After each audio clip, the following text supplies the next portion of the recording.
MCTV, la chaîne qui enseigne, la chaîne qui éclaire.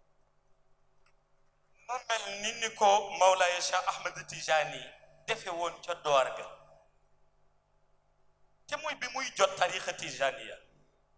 ci loxo yonent bi sallallahu alayhi wa sallam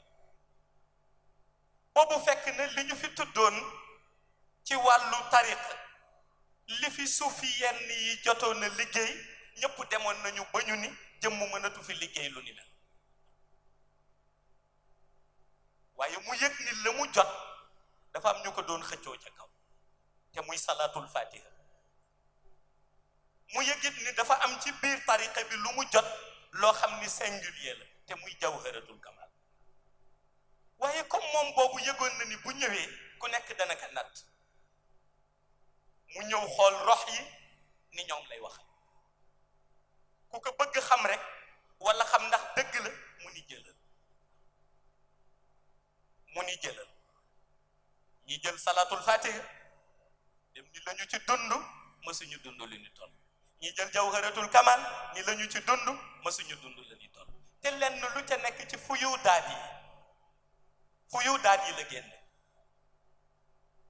tariqa tijaniya lay wax de li muy rëy rëy ak malaan yéeg li taalibe yi yëg ba jaaxle yëpp ci fuyu daat yi la bokk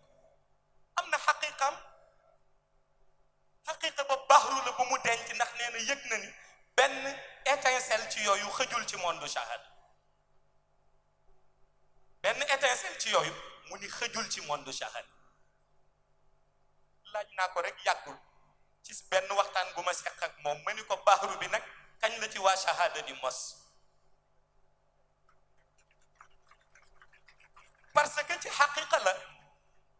la muy tibb ci jawharatul kamal ñu koy jàng di am yëg-yëg yëpp fu yu daat yi la ñuy tibb ci salatul fatiha di ci am yëg-yëg yëpp fu yu daat yi la ma ni ka nag xaqiqa ba kan la ci zaman di mos mu ni ma moom de bis bu Isa ibnu Maryam ne cëpp ci fajar liggéeyam dana yomb ndax danaa ko dóoral benn per ci monde shahad ku dugg ci diina dugg ci tariqa tijani. MCTV, la chaîne qui enseigne, la chaîne qui éclaire.